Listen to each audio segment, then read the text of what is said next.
بسم اللہ الرحمن الرحیم۔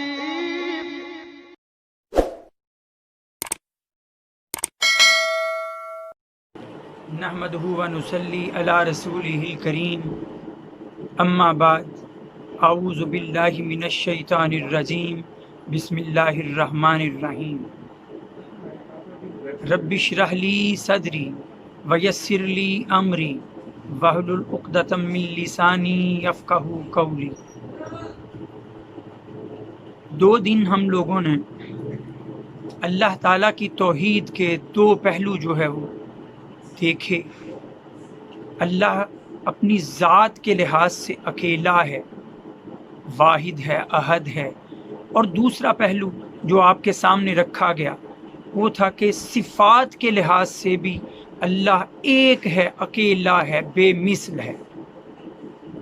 جب اللہ تعالیٰ جیسی ذات کوئی اور نہیں ہے، جب اللہ جیسی صفات کسی اور میں نہیں ہے، تو پھر وہ ذات، پھر اس ذات کی صفات ہم سے تقاضا کرتی ہیں کہ پھر عبادت بھی ہو تو صرف اسی کی ہو، پھر مانگا بھی جائے تو صرف اسی سے مانگا جائے، پھر بھروسہ رکھا جائے کامل تو صرف اللہ کی ذات پر رکھا جائے، جب منتیں مرادیں پیش کی جائیں تو صرف اسی اللہ کے سامنے پیش کی جائیں، جب اپنی آرزوؤں کا اظہار ہو تو اللہ کے سامنے ہو، جب سچی دلی لو لگائی جائے تو وہ صرف اللہ کی ذات کے لیے ہو، اور اس جیسی محبت، اس جیسی چاہت، اس جیسی لو کسی اور کے لیے نہ ہو۔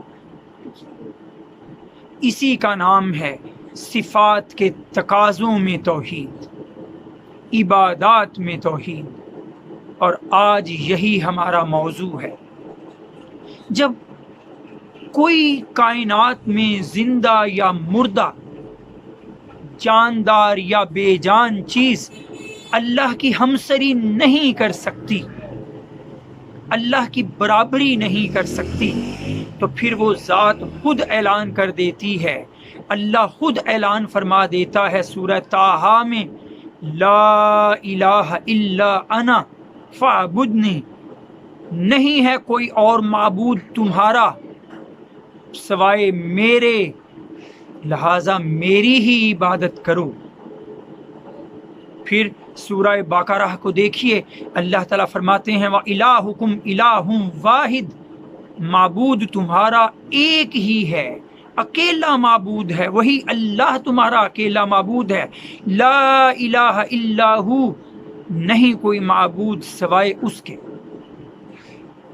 اب اگر کوئی اور معبود اس کے سوا نہیں ہے تو پھر میں کہہ چکا کہ عبادت کے لیے یہ ماتھا بھی ٹیکا جائے تو صرف اور صرف اسی اللہ کے سامنے، یہ گھٹنے بھی جو ہے وہ ٹیکے جائیں تو صرف اللہ کے لیے، کہیں اپنی عاجزی کا اظہار جیسا اللہ کے لیے ہوتا ہے ویسی عاجزی کا اظہار کسی اور کے لیے نہ ہو۔ ہم الحمدللہ بحیثیت مسلمان توحید کے پہلے پہلو پر مکمل طور پر جو ہے وہ چلتے ہیں، الحمدللہ۔ اللہ کو ذات کے لحاظ سے ایک مانتے ہیں، اس جیسی کسی اور کو اس ذات جیسی ہم کسی اور ذات کو نہیں مانتے۔ دوسرے پہلو پر بھی ہمارا کامل یقین اور عمل کہ ہم اللہ تعالیٰ کو اس کی صفات، اس کے افعال کے لحاظ سے بھی اکیلا، یکتا، بے مثل، لا ثانی مانتے ہیں۔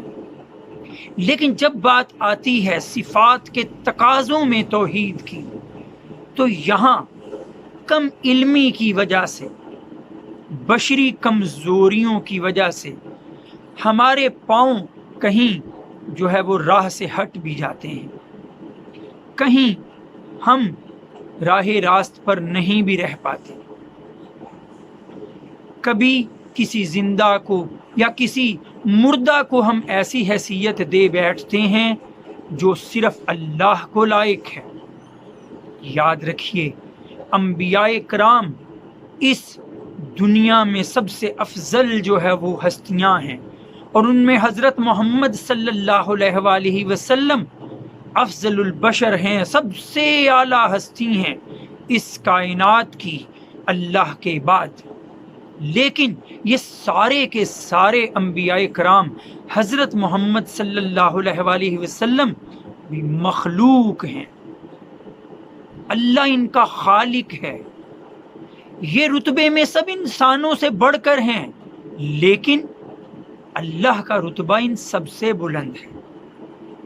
اولیاء کرام ہوں، بزرگان دین ہوں، ان کے ساتھ ہمارا محبت کا، عقیدت کا، احترام کا رشتہ لازم ہے، لیکن وہ اللہ کی مخلوق ہیں۔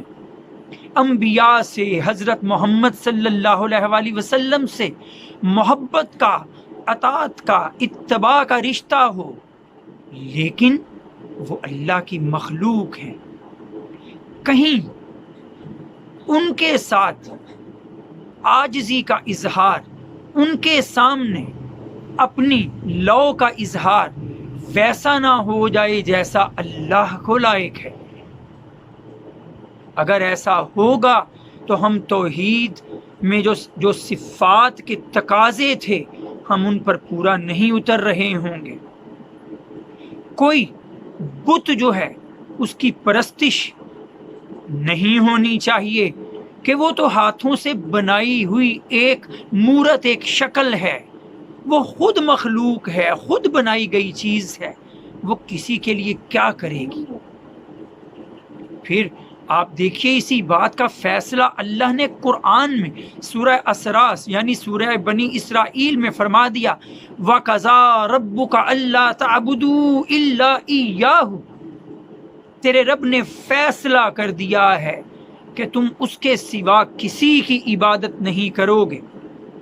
کوئی سورج، چاند، ستارے ہماری مرادیں پوری نہیں کر سکتے، کوئی جنات، شیاطین یہ مجال نہیں رکھتے کہ ان کے اندر اللہ جیسی کوئی قدرت ہو، کوئی صفت ہو۔ اللہ ہی مشکل کشا ہے، اللہ ہی مسبب الاسباب ہے، اللہ ہی روزی دینے والا ہے، اللہ ہی بارش برسانے والا ہے، اللہ ہی اولادیں دینے والا ہے، اللہ ہی ہماری ہر مشکل کو آسانی میں بدلنے والا ہے، اللہ تعالیٰ ہی ہمیں مصائب سے نکال کر آسانیوں کی راہوں پہ ڈالنے والا ہے، تو لہٰذا پھر مانگنا بھی اسی سے چاہیے۔ پھر کوئی نظر نیاز بھی مانی جائے، منت مانی جائے تو وہ صرف اور صرف اللہ کے لیے ہو، کوئی اور اس لائق نہیں ہے کہ ہم اپنی منتیں، مرادیں، نظریں، نیازیں، دعائیں، عبادات کسی اور کے سامنے رکھیں۔